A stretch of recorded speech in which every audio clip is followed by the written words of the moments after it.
Guide to abandoned ship. Oh no! Here we go.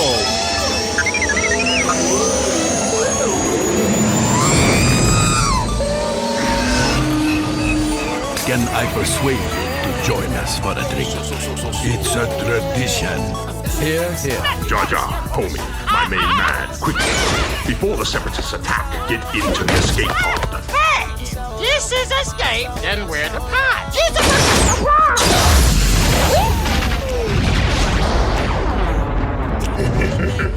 Welcome back to Star Wars Escape Pod. I'm your host, Josh, and we have Blake joining us today for reviews of The Bad Batch, episodes 3 and 4.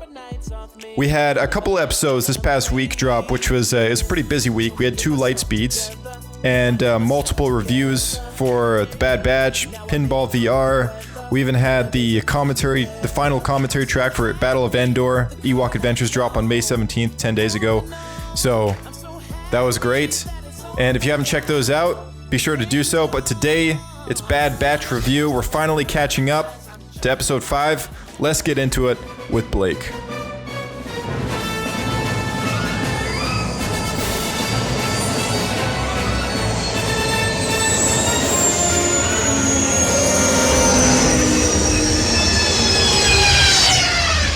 Another happy landing. Welcome back, sir. Hello there. That theme song is catchy. Yeah. I was just saying how half the time, because I listened to the music during the intro, the song will be stuck in my head for the rest of the podcast while we're chatting. Sometimes It's just that. Yeah, I get lost in my head singing the tune. I forget what we're talking about. It's just that catchy, isn't it? Yeah, you love to hate it. Yeah. Well, it's been a crazy week. We've had a lot of stuff drop. We've had a couple light speeds, a lot of news headlines going on.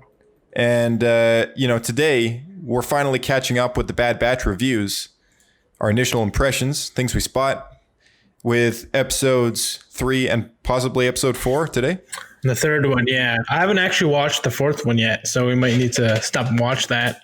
With the third one, I actually didn't have as much as the other 2 episodes from the Bad Batch, but you have quite a long list, so I'm sure a lot of my things maybe line up with possibly a lot of your things. So let's go with yours and start from the top. First note I got was like right off the beginning. We find out that the ship was damaged from the previous attack from I'm about to say stormtroopers, or from the clones as they're escaping, right? Yeah. And it dawned on me that I don't think we've ever had a ship damaged by small arms fire before. You did larger cannons and stuff, right? It was never just like stormtroopers shooting at the Falcon. It usually does nothing. Yeah, it's true. Yeah, a lot of the time, the shields or just the hull is strong enough to repel that kind of magnitude. It's supposed to be a military vessel. Like, these guys have a custom ship for infiltration. So why is it so chintzy? I don't know, man. That's a good question. Like, it was probably just like needs of the story. Yeah. But to me, it makes their ship seem kind of weak. I wonder if the Lego set's just this week. They just announced that. I don't know if I want to buy it now. I heard they got the color wrong too. It's like a light blue. Yeah, it's a blue. Yeah, instead of it's like dark gray, bluish gray. Yeah, they should have made it gray. I guess it was just one more set that they were like, we don't want to make another gray ship. They're all gray. Millennium Falcon's gray. A lot of the time when they do a change like that, it's because they're given artwork that then was changed later before release. It is true. Yeah, it is true. Although the Bad Batch ship, though, I'm trying to remember if this is the same ship that they used in the Clone Wars. Otherwise, it's been around a while, right? Mm-hmm. But it's possible that maybe this is a foreshadow of a future episode where they get the ship fixed and painted again. Maybe. Could be. It's also possible. I mean, we haven't even seen the 4th episode yet. So I wouldn't be surprised if they did like a custom paint job. Get some flames on there, some skulls. Yeah. A nice Padme painting right on the hull. Scantily clad Padme.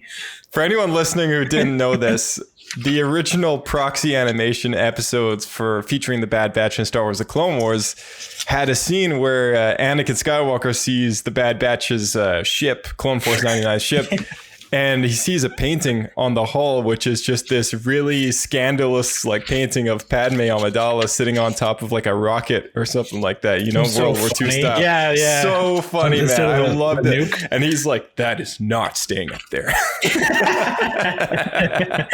He looks at Rex. It's like, is there a problem, sir? Like, yeah, That's so is funny. not staying up there. It's hilarious.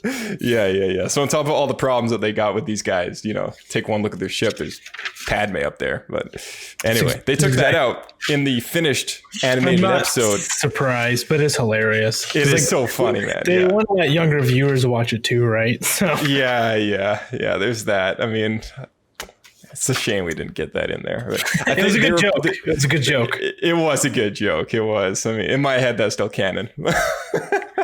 I'm also just curious about the ship in general. I wrote down notes from last week when we talked about episode 2, and they said the name of it, and they said it was like a modified shuttle, whatever the name was. Yeah. Omicron, I think it was. Anyway. Yeah, it was a ship I'd never heard the name of before. Yeah, and I looked it up, and we hadn't actually seen it, but obviously you can't help but look at it and think it looks like a Lambda class shuttle. Yeah, it's very similar looking, you know, especially with the top fin, the wings on the sides. It's called the Havoc Marauder, and it's a modified Omicron class shuttle, attack shuttle. Omicron. So yes, That's this the is word they made up. this is the same ship that they featured in Star Wars: The Clone Wars. Okay. And so yeah, in total now, as of today, it's been in 8 episodes of animated material, and that is it. Like there's pretty much nothing else that's been in other than the Lego set that they announced, and which it should be dark gray, but It's you blue. know, it's blue. It's blue. Why not? Maybe it's a different one. It's the original Omicron, not the modified. Yeah, exactly. I am curious though if this Omicron, it will actually be the predecessor to the shuttle, Imperial shuttle, or Like the Lambda. Toydarian or the Lambda, Lambda shuttle. Yeah, I wonder. Nah. You know, it's yeah. We've seen a number of shuttles though. I mean, there's even the black shuttle from Rogue One that Krennic drives all over the place. Yeah, it's kind of There's like a that one. pyramid one.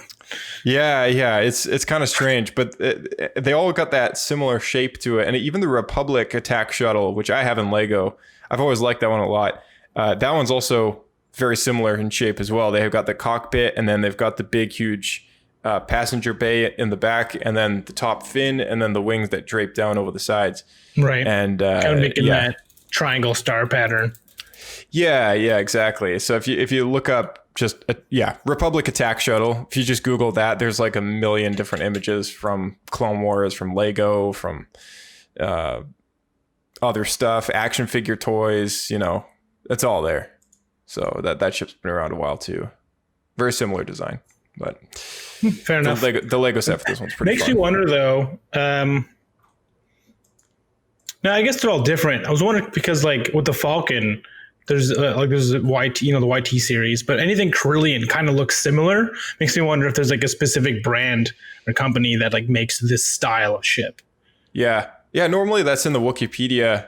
I just think this ship though has been around not very long, and I guess they just haven't established exactly where it's from. Right. But yeah, I mean, eventually Pablo will write some source book that confirms another updated visual dictionary for ships and vehicles, and it'll be in there. So Yeah, that makes sense. we'll just have to wait another couple of years for that one to come out. They just came out with one like 2 years ago or something. So these visual dictionaries are always out of date. Why do they have a gonk droid? On the ship? Yeah, it's so random. I don't know. You know, gonk droids are they're just portable power sources, Yeah. right? Yeah, so maybe it's possible that they've required some portable power banks in the past, and Just grab their gonk droid. just grab a throw it gonk on there. Yeah, It's exactly. like they don't have enough beds for everyone, but they have a gonk droid taking a big chunk of space. Yeah, those things aren't small either. They're quite big. Yeah, there's like Yeah. giant trash cans. Yeah, there's just a giant walking power generator, basically, isn't it? Yeah. I do. They're being very creative with it in this show, and I like it a lot. Yeah, they are. Yeah, Like yeah. Wrecker's like working out with a gonk droid. I thought that was hilarious. I thought that was pretty funny. Yeah, It's a very like fan moment, I think. yeah, I think so. Yeah, yeah. These characters, honestly, I'm really liking these characters. I mean, I know Bryce has said that he wasn't a huge fan of the way that the characters have, at least were introduced. He thinks they're too tropey, which is fair because they are tropes. Yeah. You know, you get the strong guy, the smart guy, the leader, and the sniper. I mean, that's basically every crew, group of four, squad, whatever, ever. Every D&D game ever, you know? That's exactly it, right? So I get that, but whatever, as long as the story's good. Yeah. And if they're done well. Yeah, totally. Yeah. That's a good point. Yeah. Anyway, the gonk, I'm pretty happy with what they're doing. I think it's pretty funny. I was not expecting to have the gonk just wandering around in their ship. So I don't know if you noticed, if you picked up on it, but I feel like this episode had a lot of foreshadowing of Crosshair turning back to join them. Yeah, I got that feeling too. Definitely. It's in classic Star Wars fashion that we have the traitor character that then comes back to you know, the good side, and it's, you know, Crosshair's no exception. I think there's like a good reason to think he'll probably be back in their group by mid-season. Yeah, and then, you know, I think it's safe to say that that'll be the case. I think so too. But they've already been foreshadowing a lot on how it's going to happen. So here, okay, I'm going to lay out what I think's going to happen in the next few episodes that'll lead up to it. So right. I'm jumping ahead to some of my notes to like get this all together.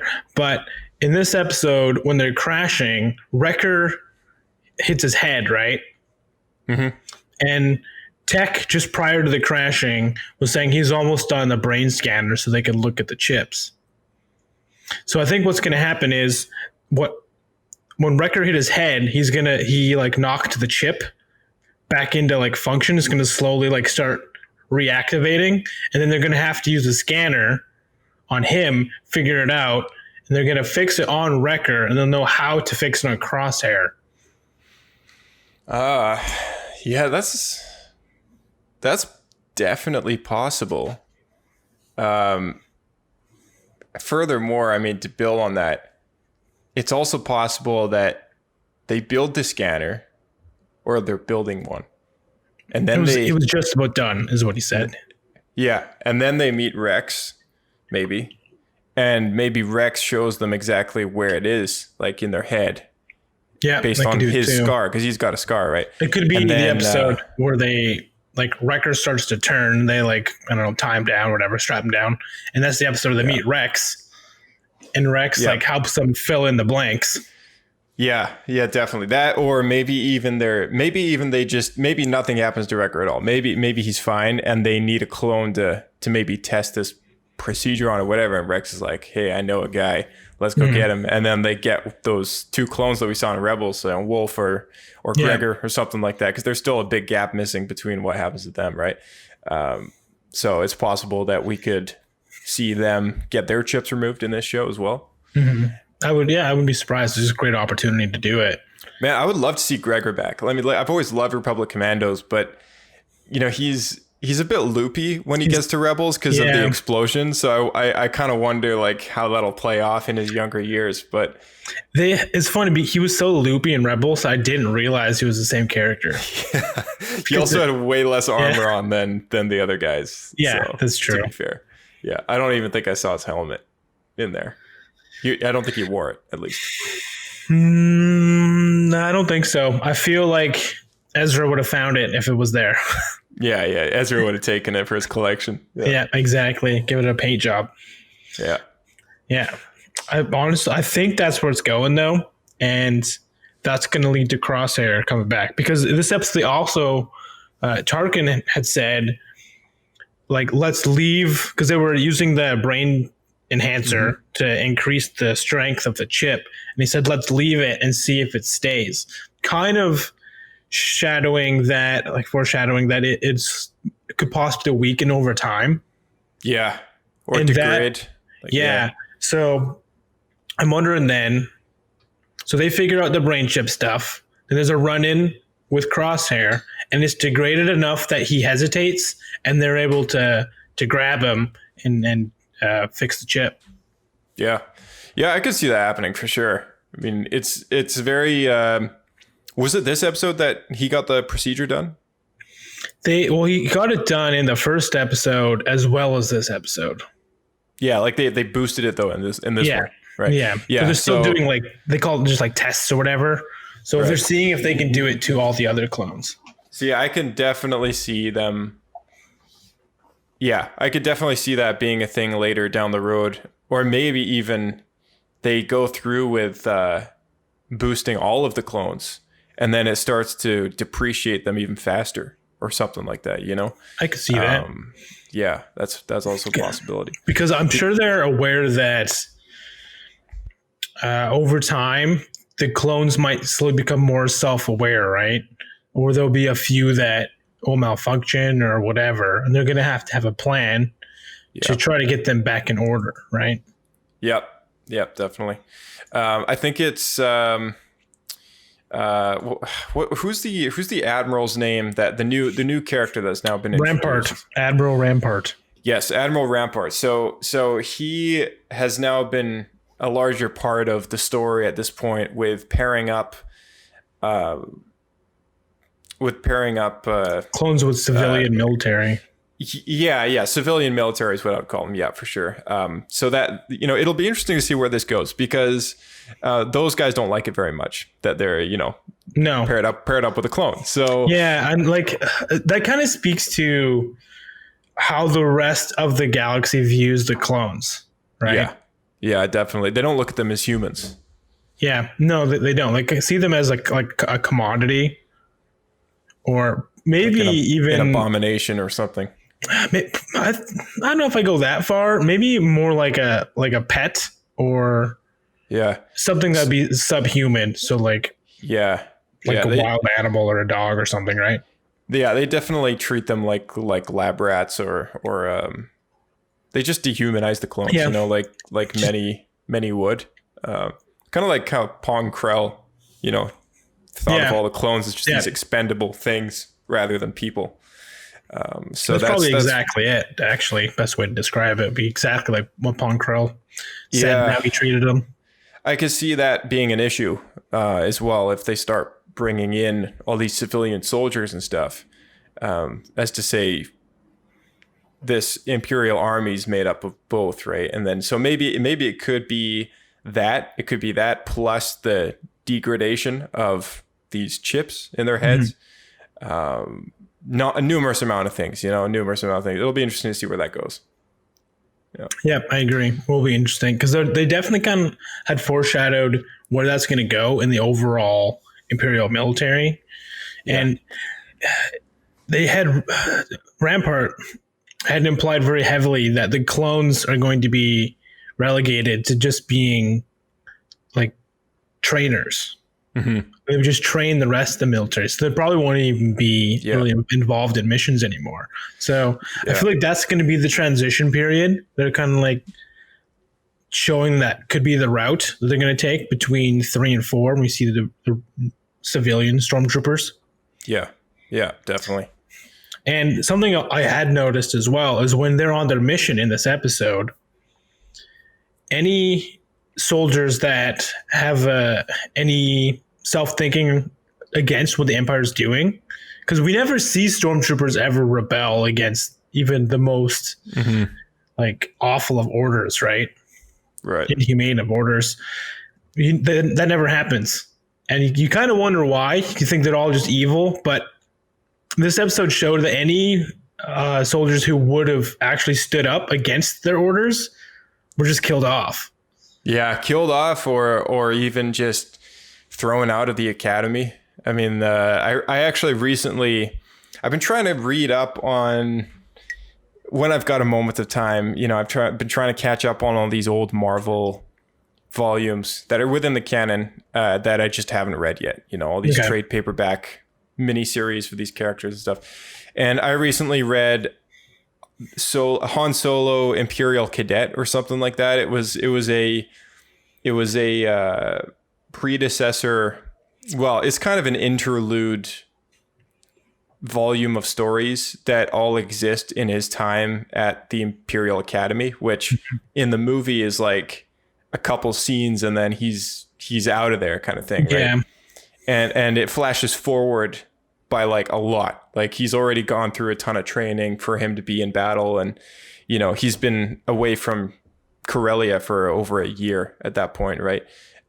So it's an interesting set of issues that they kind of told this story of him in the academy learning how to fly a TIE fighter and constantly being thrown in the brig because he's disobeying orders and stuff like that. You know, very, very Han Solo esque stuff, you know, and plans out how to kind of get time away from the academy by going to a casino and, you know, stuff like that. It was really cool, actually. I really liked it. And yeah. And the trainers though are really tough guys. Like they basically, you know, they're not to be taken lightly. Like if you don't make it to the academy, you're either executed or you're thrown out of the academy. And they were almost about to execute Han at one point too. And then one of the officers actually stopped the execution because he was so impressed with his flying ability. And so they were like, yeah, you're barely hanging on to a thread here, boy. Like you better like step up and, you know, be a good cadet and follow orders. Otherwise, we're going to kill you kind of thing.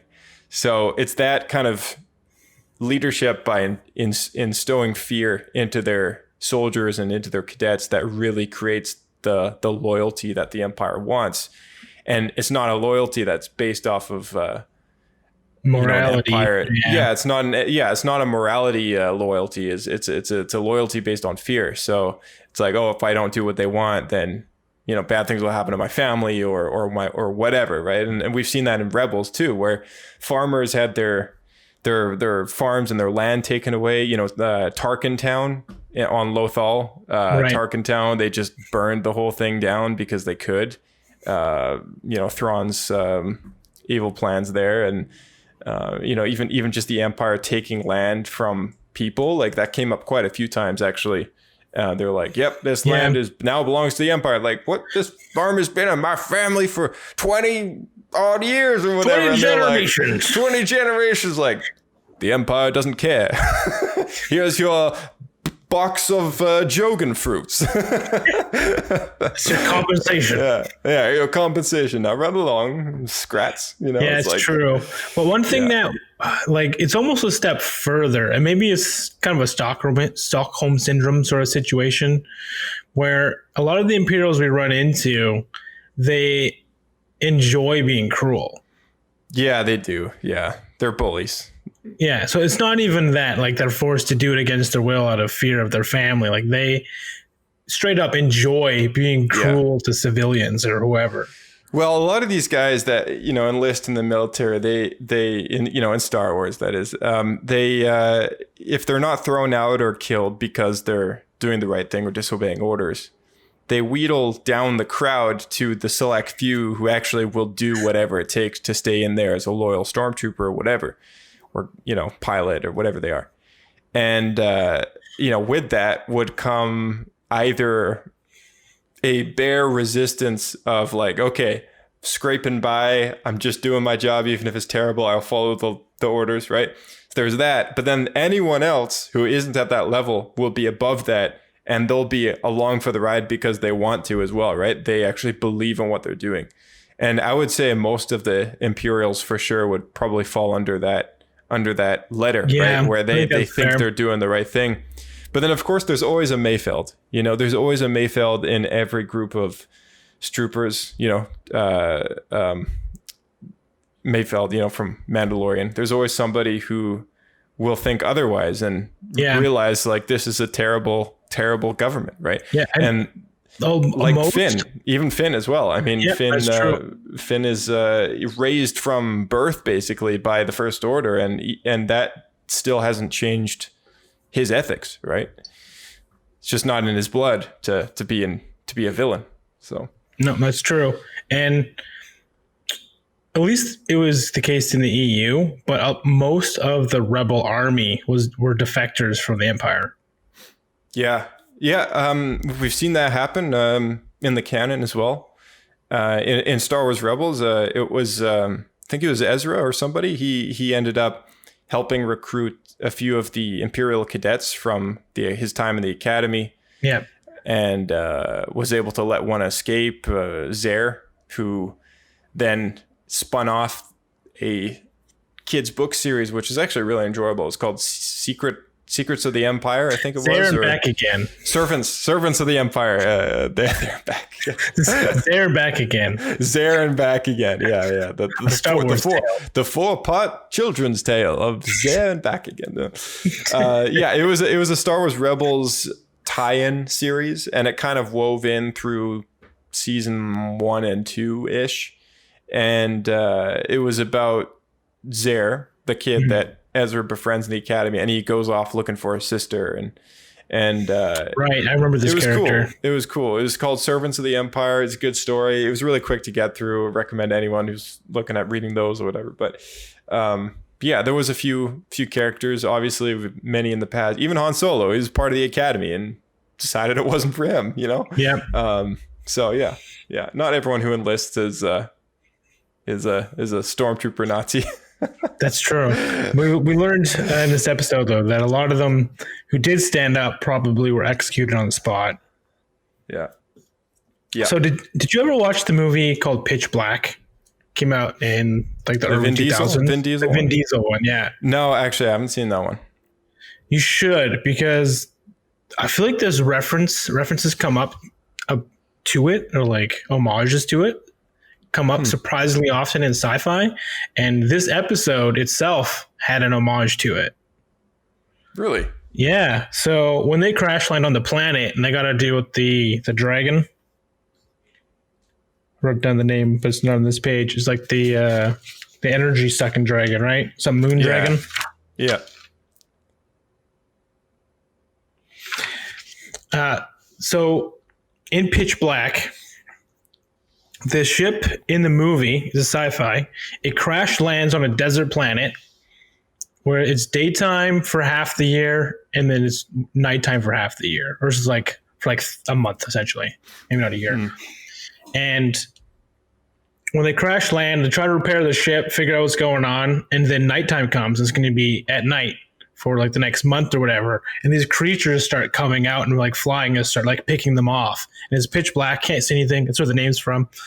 And then it becomes like survival, and that's essentially what happened in this episode. They crash land on a planet, it's at night, they're trying to do repairs, some monster comes, takes their stuff, and it goes into the hole, and they're hiding in the holes, and they're forced to go in there to get their stuff. All happens in that movie. Oh, that's funny. That's interesting. Yeah, because they did reference that planet that moon or whatever they landed on only got sunlight for like once every annual rotation or something. Yeah, that's exactly small, Pitch Black. Yeah, it's a good movie. I like that movie a lot. I do have to watch it. Yeah, the Riddick series. Yeah, I've got to watch that. I mean, it's been on my list for a long time, and I haven't had the time. This weekend I got to watch that the new Zack Snyder movie, the what is it? The zombie movie, you know? It's the new one that just came out by Zack Snyder. I thought he just came out with Batman Superman. Oh, the Justice League movie? Yeah, he did come out with that one too. But no, he filmed one with Dave Bautista, who is from Guardians of the Galaxy, you know, the Drax the Destroyer. Oh, okay. And he filmed a brand new zombie movie called Army of the Dead. So it's about a group of people that it's about a zombie outbreak in Las Vegas, and about a heist that they have to do amongst this apocalypse. Yeah, it's pretty cool. It looked really interesting, so I got to watch that this weekend. But yeah, Riddick's on my list. Yeah, do it, man. I think this is the second time Star Wars, like Dave Filoni animated series, has done an homage to it. So Interesting. This episode, they basically just stole the plot, but I'm still going to call it an homage. They've done Alien as well. We had the Clone Wars arc where they had the worms going up everyone's faces and infecting their brains, and the brain invader worms. Yeah, and then like their stomachs explode, and then creatures come out. They didn't do that. They just did a mind control thing. But it was kind of like zombies meets Alien sort of thing. It was weird. It was interesting. It was interesting though. It's kind of like a classic, like space, futuristic horror movie, like thriller. Yeah. It was an interesting swing, and that's the interesting part about a lot of these animated arcs. Like, I really don't mind when they get weird, because like it's not that animation means any less to me than the live action movies, but they just have so much less on-screen time if it's a miss, and the next episode they've just moved on already. It's not like it's a whole 2.5 hour movie of pointless plot lines and a staple movie in the giant 9-part saga or whatever it is, right? Where there's like limited amount of room to breathe. Yeah, with these, they have time to just try stuff. Like we got a Godzilla episode in Clone Wars as well. Yeah, the Zillow Beast, like two-part arc. If any fans out there didn't like that arc, it's like it's not gonna ruin the show. That's 2 episodes out of like 130 something. Yeah. It's like, man, just move on. You don't need to watch it again. It's like, but I mean, I've always liked it when they get a little weird and interesting, because we've seen a lot of cool stuff come out of those weirder arcs. I mean, the Mortis arc, for example, is so strange, but I love it to death. It's one of the coolest things I've ever seen. It is actually really strange. It feels very Star Wars and not Star Wars all at once. Yeah, exactly. But that's what I like about it, because I'm like, this feels very Star Wars and in line with the stuff. But at the same time, it's like it feels nothing I've ever seen before. Too, right? Yeah, a little mystical, kind of like a little like Greek mythology style or something. I don't know, otherworldly. Yeah, kind of like the world between worlds. We had that stuff in Rebels as well. Like, yeah, that's really interesting. That stuff. That took a lot of people by surprise, I think, because that, I think, felt less Star Wars than the Mortis trilogy.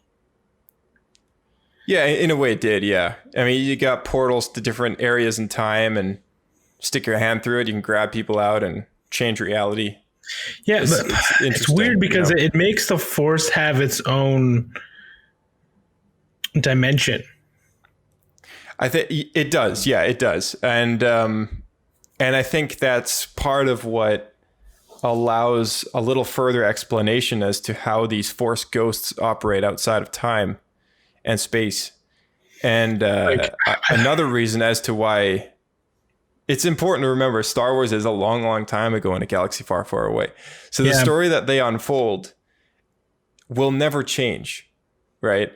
And as much as there was a fan theory out there to say that they could use the World Between Worlds to knock out the sequels from the franchise, I'm looking at you. I read it online. There is, it's an online thing. It's an online thing. But I mean, the fact that that's a theory is quite frankly, it's not entirely possible for them to use the World Between Worlds to retcon those, because they've already happened as a movie.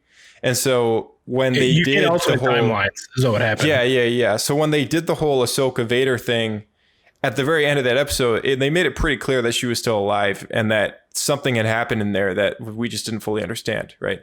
And now, flash forward to season 3 or 4 of Rebels, you got that whole story come together. It's like, she got pulled out and then made it through. Dimension. Yeah, and then she went back into the portal that she needed to, and that was that. And so she was able to get away from Vader, but still survive the event. And then, you catch up with her years later, and there she is in a white cloak looking for Thrawn and Ezra and stuff. So there is like a bit of a constant nature to the way that place works, but it was weird, and I liked it a lot because it's like we'd never seen anything like it before. Yeah, my only issue is it does feel a little too much like Dungeons and Dragons. The World Between Worlds?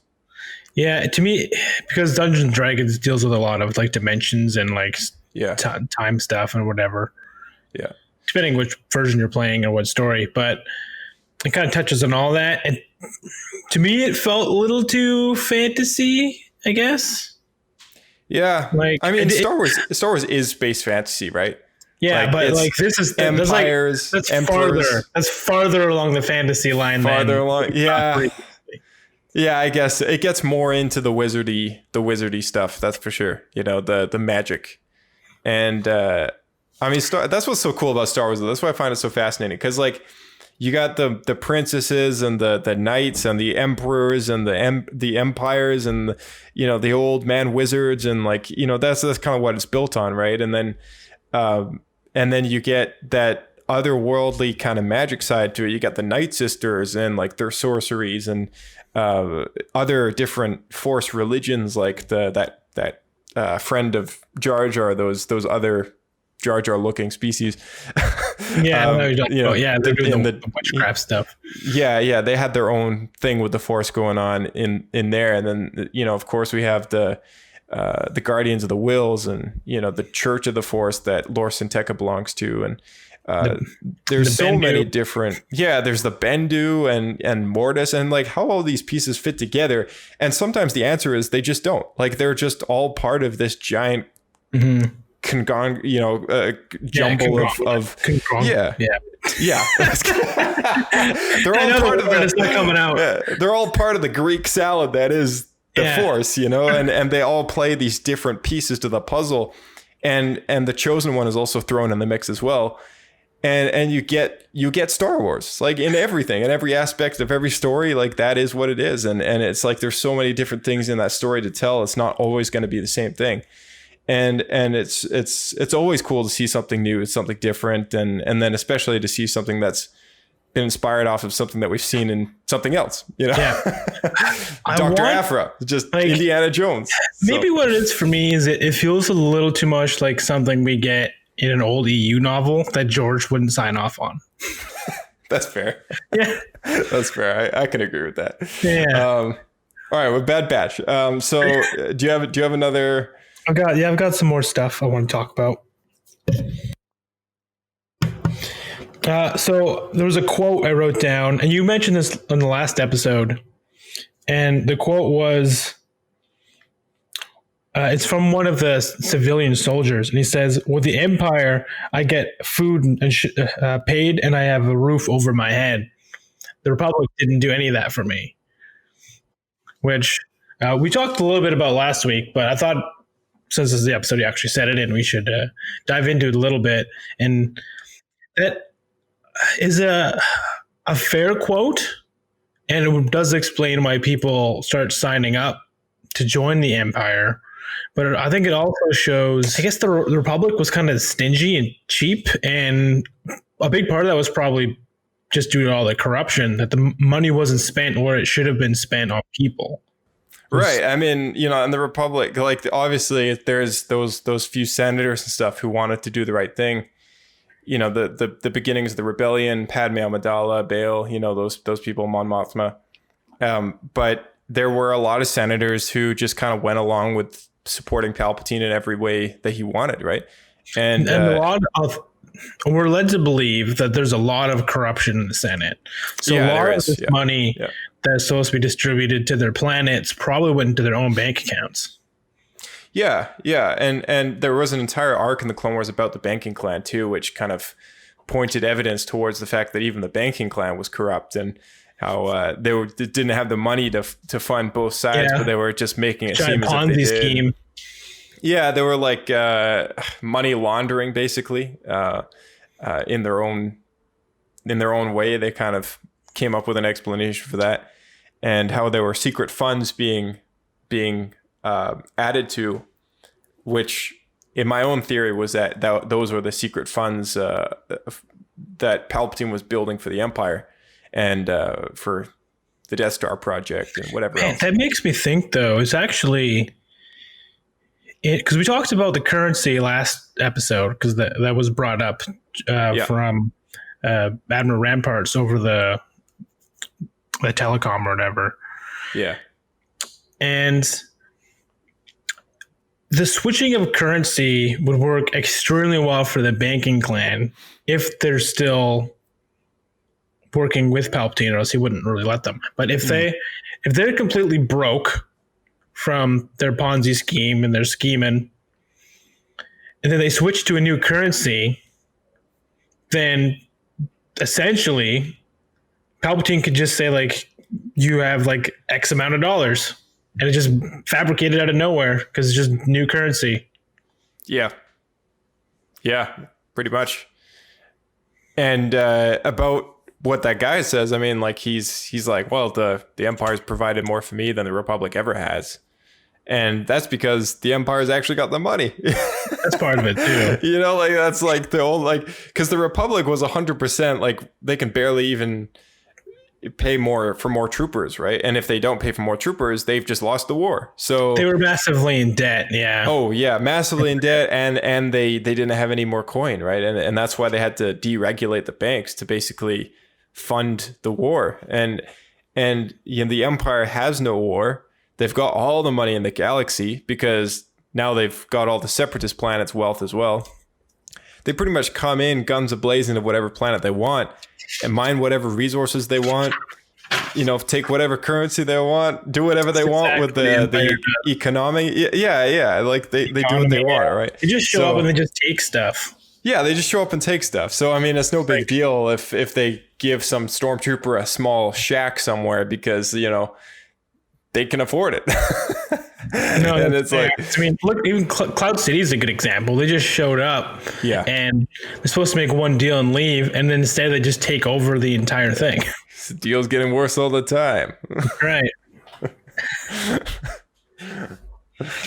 Couldn't have put it better myself. Yeah. Well, Lando, old buddy. So I had one more major thing I wanted to talk about, and that was with the Kaminoans. They pointed out how Jango's DNA is degrading, right? Yeah. And you had kind of pointed out that you think Omega is their solution to this. Yeah. And after you said that, and I was listening to what she said in this, and it actually kind of made sense, because what happens is the prime minister or whatever of Kamino, he kind of looks at the table where the Bad Batch always sits, and he says, we just need one of them back so that we can, it's our only chance to continue the cloning operation, because we have to replace Jango's DNA. And that got me thinking, because they kind of speak like they just need one, as in any of them, but Crosshair is already there. Yeah. So if they just need one of them, any of the altered clones, they already have Crosshair. So it's probably not one of the original Bad Batch. And we know it's not going to be Echo. So the only person left has to be Omega. Right. Yeah. I honestly, I think they were doing studies on her and potentially looking at her as a new generation of clone that would have a separate non-degrading DNA structure that they could then reclone, you know, as a new entire breed, basically, while still using some of the existing material from Jango, right? So almost like refreshing the same material in a way.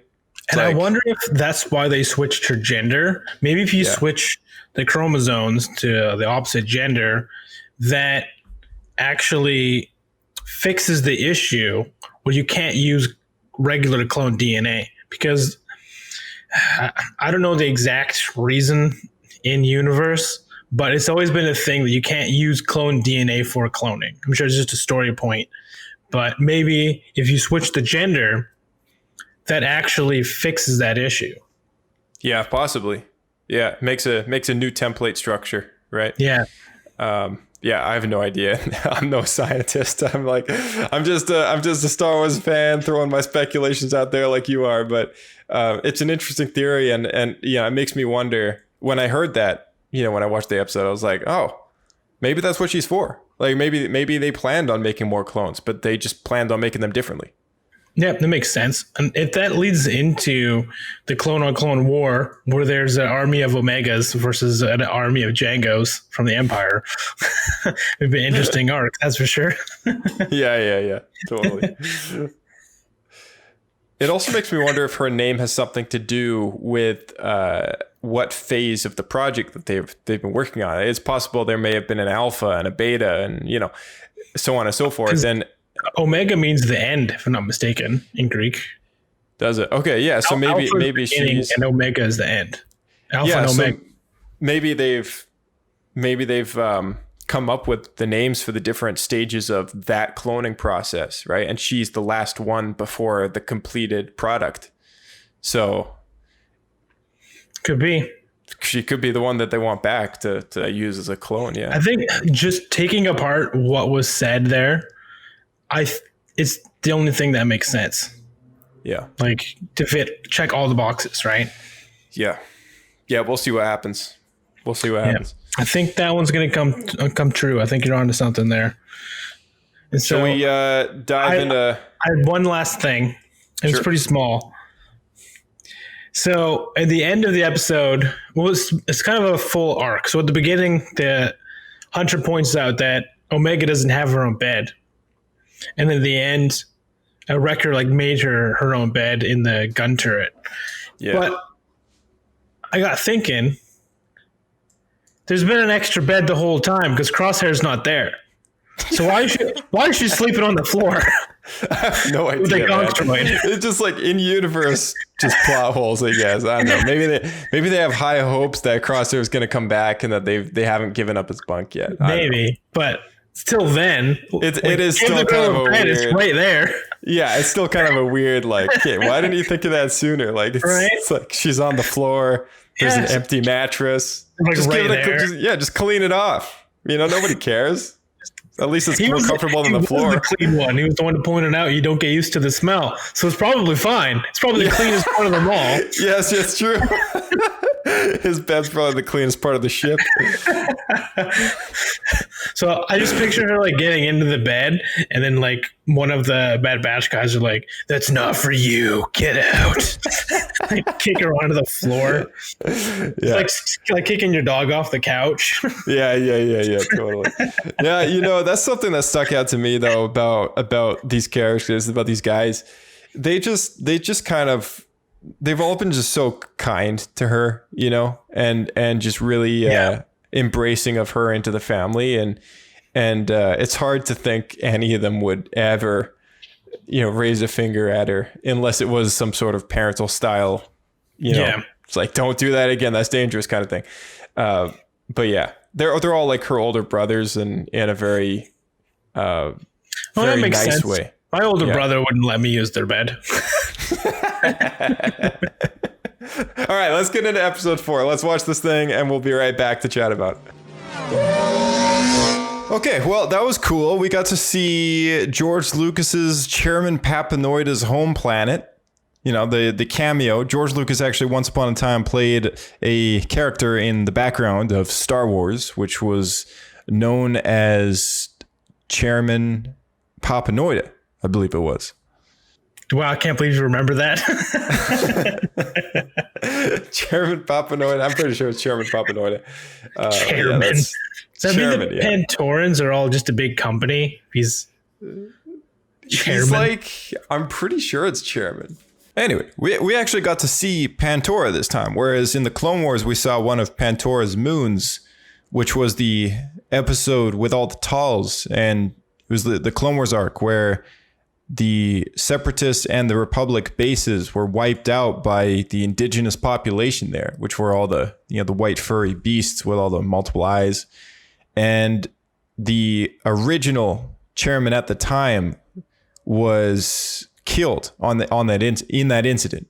I believe it was. That was when the clones were wearing their snow gear, and they were kind of playing the peacekeeper, but the Pantora settlers or the diplomats that were there representing the Republic wanted to wage war on the Tals, and Anakin and Obi-Wan were involved, and they were trying to bring peace between the two populations. And yeah, it was a nasty scenario, but it worked out because the guy ended up getting stabbed, and the senator ended up rectifying the situation. So that was a good arc, but that was a moon. It wasn't actually Pantora itself. So now it was cool to actually see the homeworld of those people and effectively the cameo character that George Lucas plays in the movies. So then their dad then in the animated show, was that supposed to be George Lucas's character? Yeah, he was modeled after George. Yeah. Oh, man, I didn't know that. That's crazy. Yeah. It's his George's appearance in the live action films, he's got the beard and everything, and he's got the same costume, and the model was done after him. He just didn't do the voice, but it would have been so good if he had done the voice. Can you imagine if George Lucas played the voice of the dad? Oh, man, so funny. It would have been the best. Yeah. They kind of took my daughter. They took my daughters. Think I might need a Jedi's help. I heard they're the guardians of peace and justice in the galaxy or something like that. Oh my gosh, they should have done it. It was so good. And he was still in charge of the show at the time, so he definitely could have done it. So tell me, does Pantora look like what you expected it to? I never really had any expectations for what Pantora looked like, but it's cool. Like it looks different than I guess other places we've seen before. Just thinking back, and this is probably just because of the tower that Omega was hanging from. Yeah. But it's almost to me like a mix of like a modern city like Coruscant, but with a little bit of an Aladdin twist to it. Yeah, a little bit. Yeah. Arabian Nights. That's right. Man, we sing that song like way too many times on this show. Podcast. Yeah, that's true. Yeah. Like anytime Ezra Bridger comes up, and how he's like the Star Wars Aladdin. Yeah. I mean, he definitely was designed after that. What's that? Street rat. He needs a musical. Low fall rat. What do they call it? Scrum rat or something? Scrum rat. Yeah. Scrum rat. You filthy scrum rat. What's that? Scrum rat. We should do an episode where we do an Aladdin musical to one of the Rebels. Yeah. Like a Star Wars Rebels Aladdin version. Yeah. It'd be a lot of fun. A lot of work too, but it could be good. All for just a joking.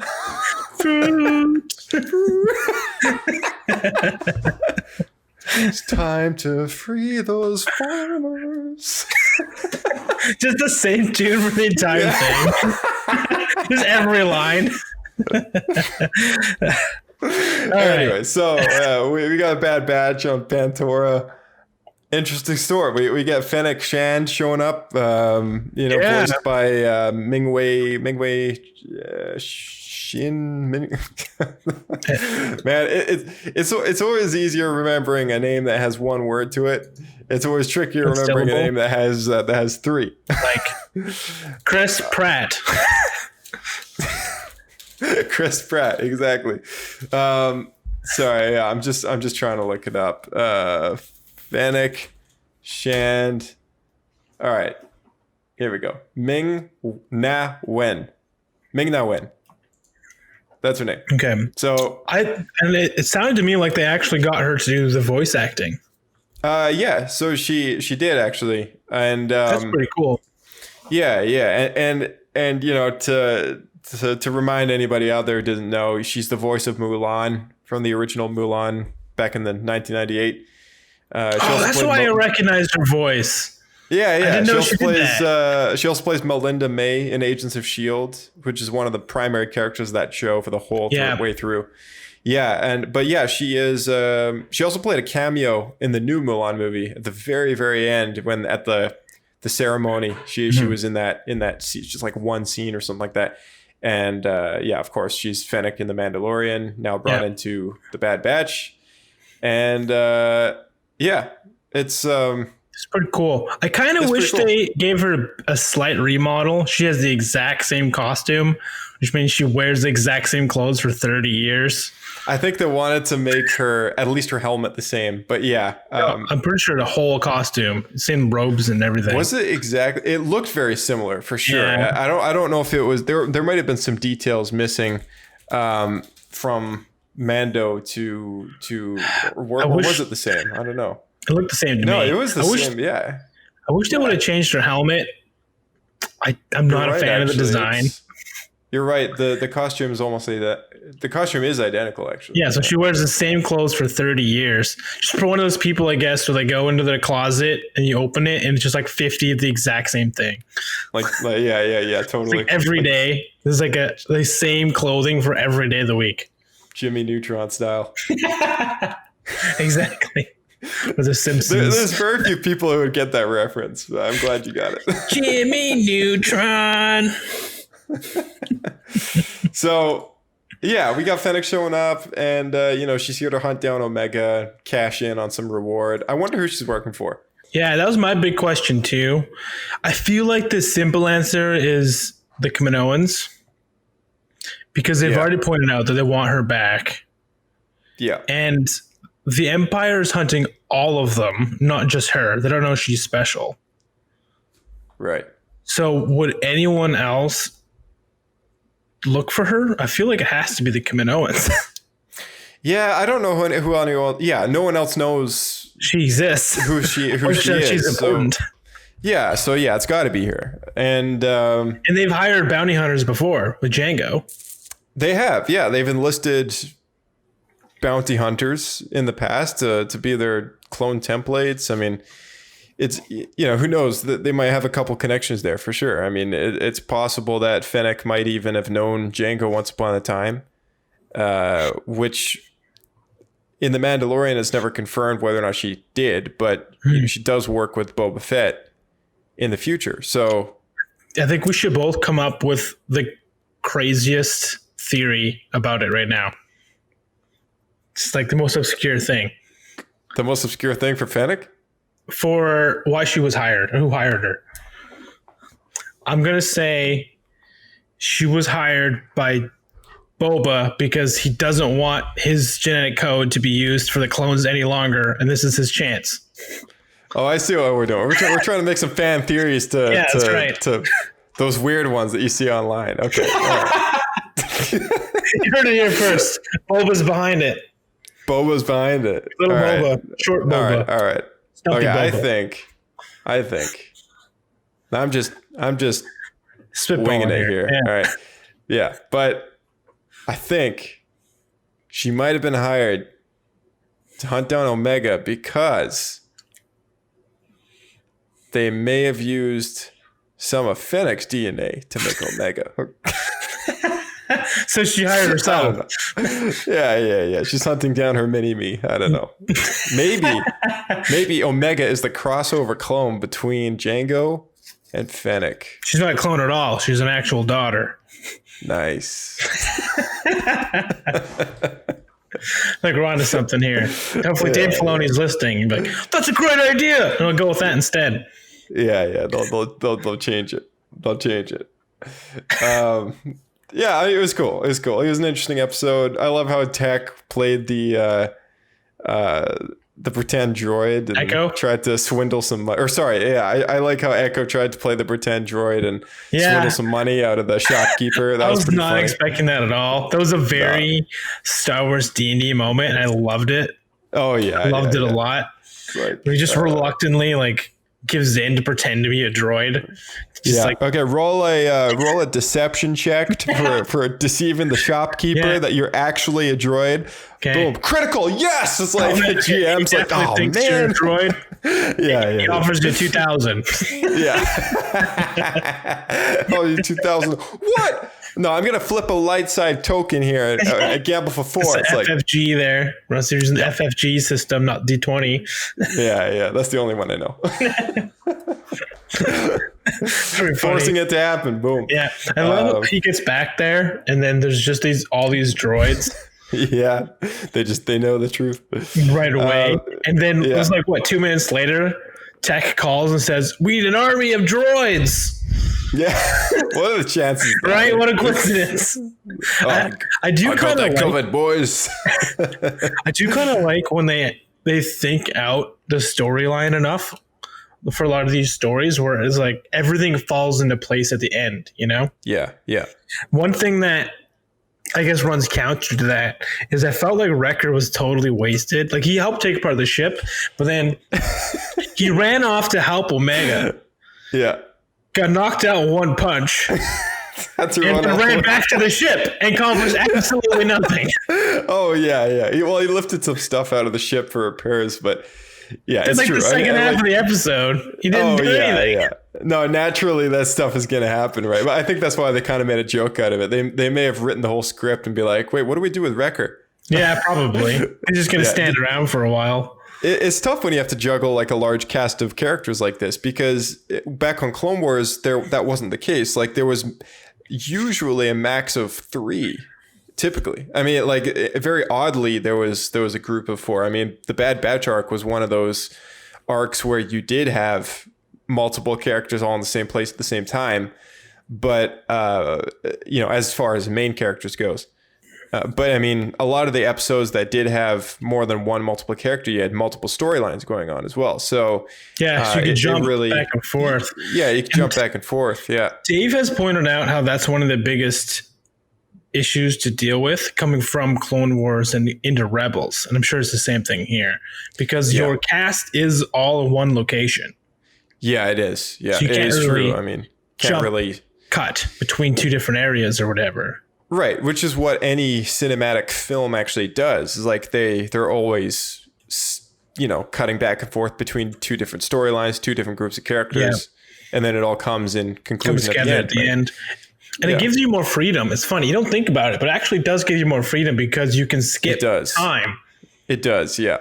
It allows you to tell a bigger story faster. Yeah. Without any slow spots, right?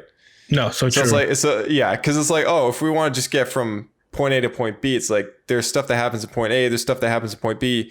We don't want to tell the story of like 10 minutes worth of footage of them just going from point A to point B, right? Yeah. I mean, you can time jump as well. Yeah. But if you do that a lot, it becomes obviously clunky. Oh yeah, totally. I mean, you can pull a Peter Jackson, do 2 minutes of tons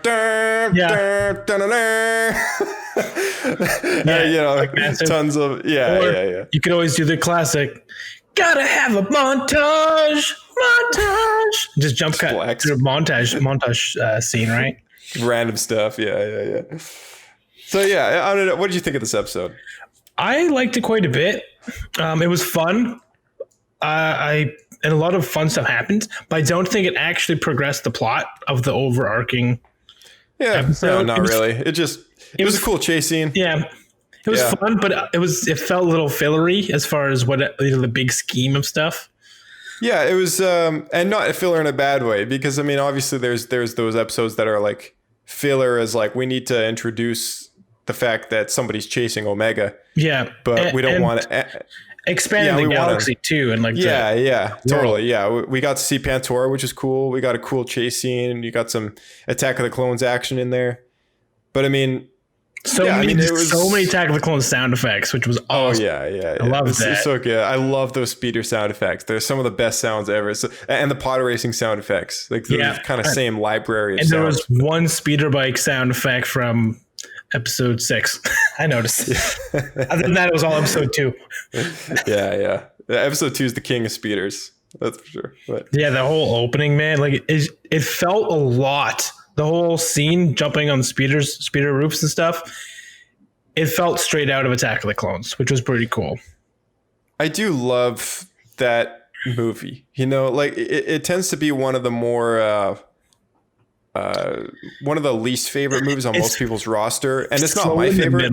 It's very slow in the middle. Yeah, it is. It can be slow in the middle for sure, and it used to be the longest one until The Last Jedi came out.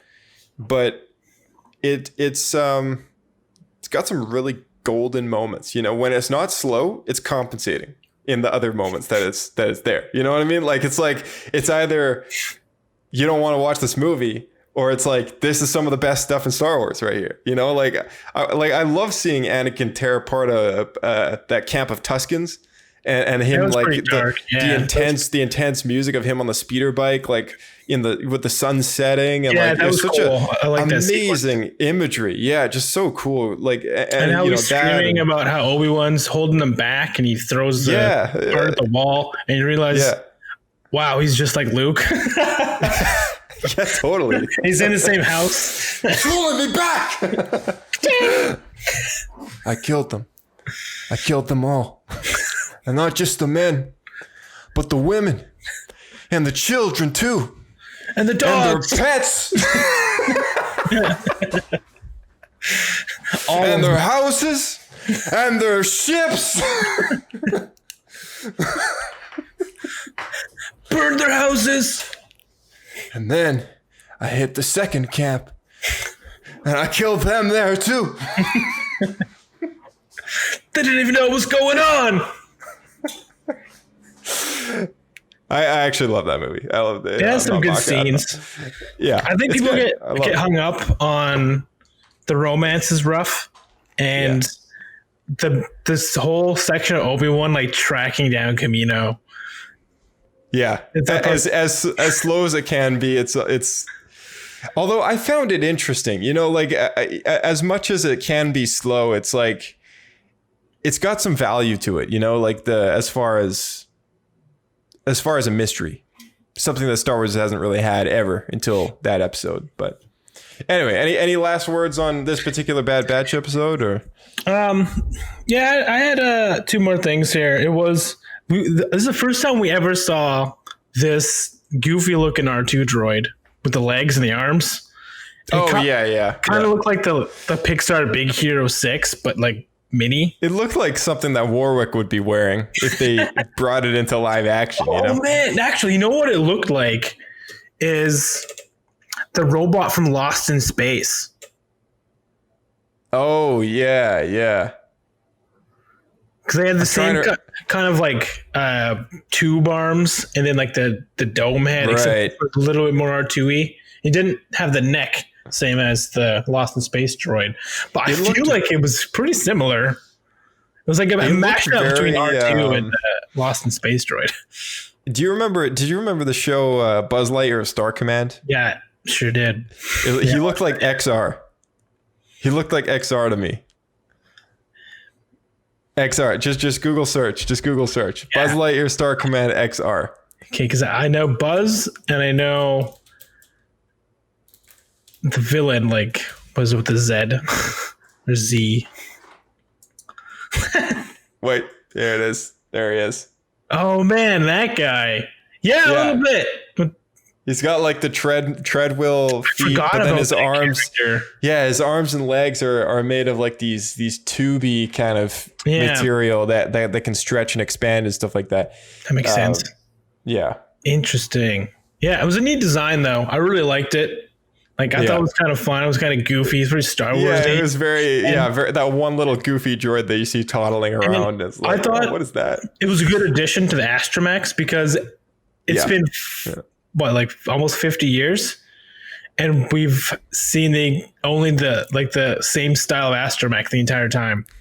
Yeah, it wasn't different. Droids, but other than that, no other mechanical droids. There's no other Astromech, right?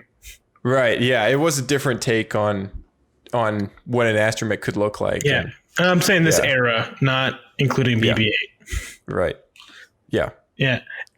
And the last thing here I want to point out that was pretty interesting was that fact that they had these clone troopers on parade and everyone was cheering for them. Oh yeah. Yeah. There was a parade going on. People were cheering, clapping for the clone troopers walking by. This is one of the planets that actually looks fondly upon the clone troopers, I guess. Cause Pantora, it's important to remember, this is a very densely Republic world. Mm-hmm. Like, you know, Chairman Papanoida was a Republic, well, he was the chairman of the planet, and then it was Senator Chuchi or something like that, which is the blue chick, was the senator of Pantora, and she was a friend of Ahsoka's and a friend of Padme's. So, you know, it's a Republic world.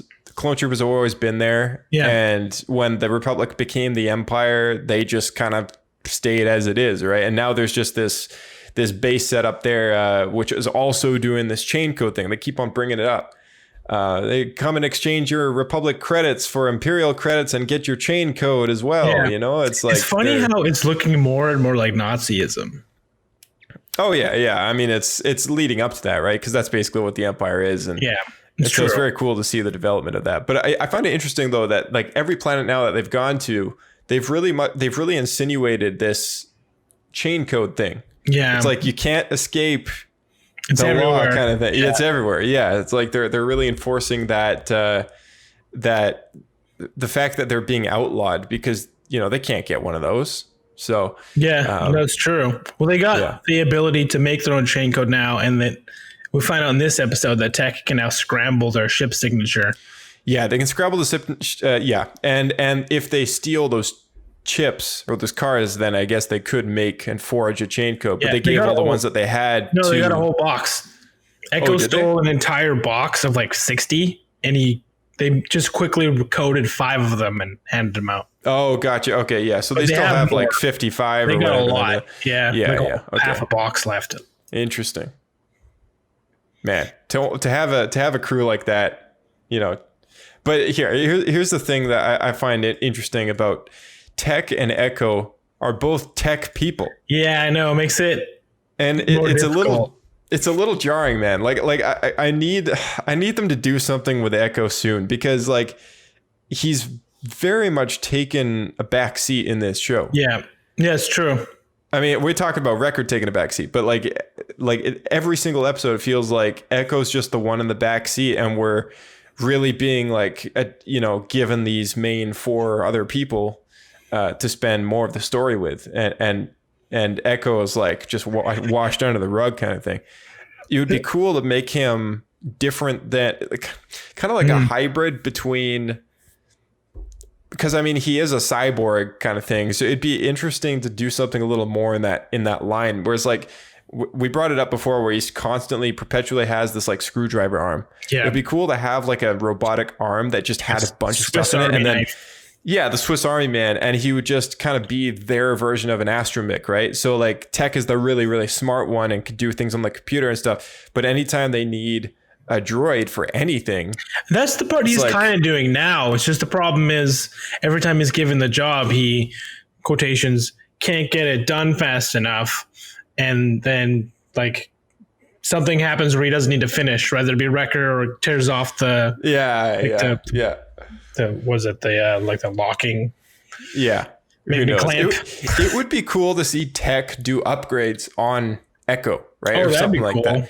And maybe they can turn him, because he's an ARC trooper. I mean, like they could turn him into like the ultimate assassin. That's true. Like, with like a flamethrower arm or something. Like who knows, right? Anything. Super battle droid arm, put it on there. Yeah, anything and something that changes.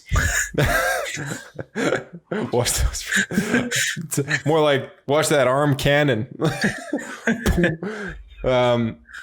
It would be cool to see them, him whip out a vibro sword or something like that in the future. I don't know, just something. Anything. I agree. They need to find a better location or fit within the crew for Echo. I totally agree with that. He does. Yeah. It's funny because he's supposed to be the new guy, and it feels like the new guy who hasn't found his place yet.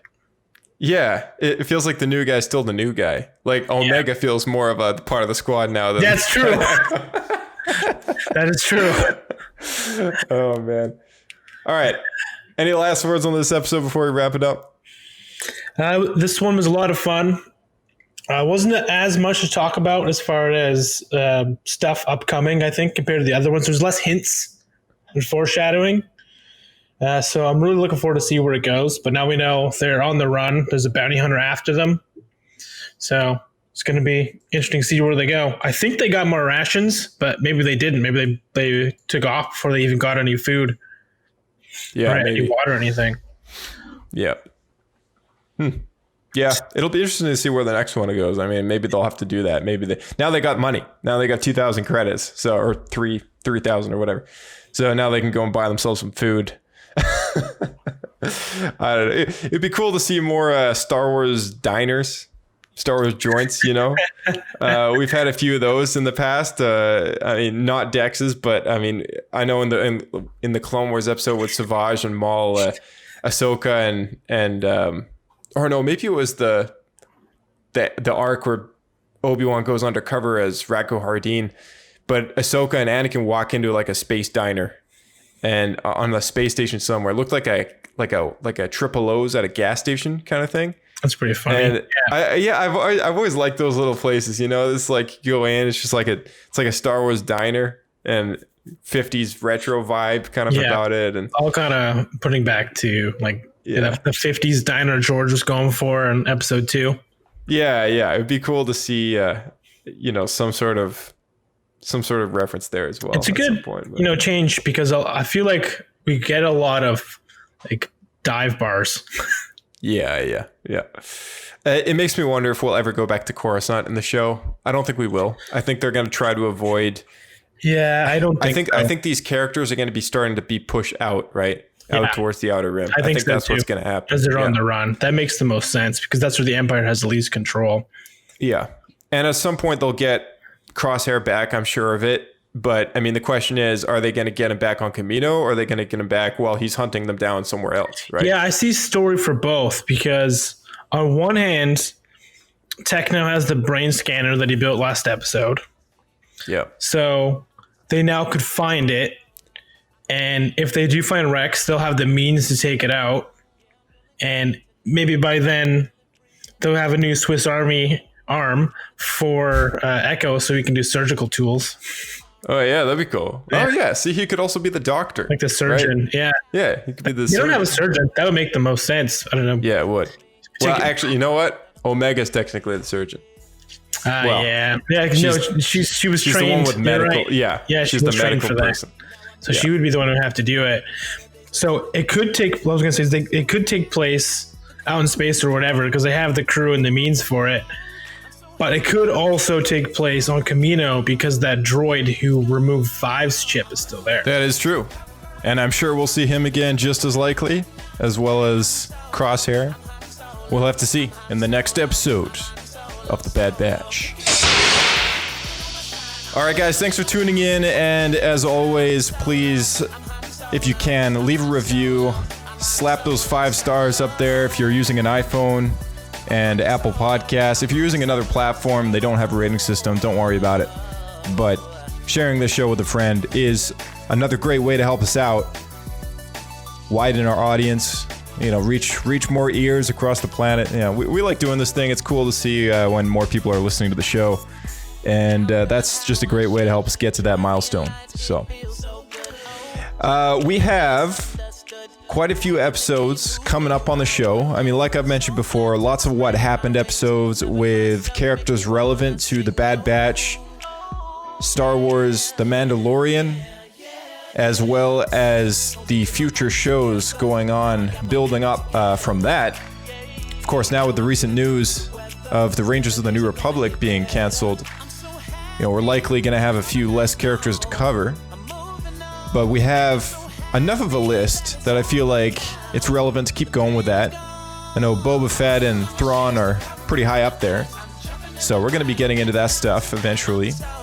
Now that we're on top of these Bad Batch reviews, we're going to stick with it until the end of the season, and very likely after that we'll have an after show delivered to you by our co-host from the Clone Wars, Diego, and myself, continuing the series from Clone Wars Talk to Bad Batch Talk. And we'll see where it goes from there. All right, guys, thanks again for tuning in, and may the Force be with you. Catch you next time on Star Wars Escape Pod.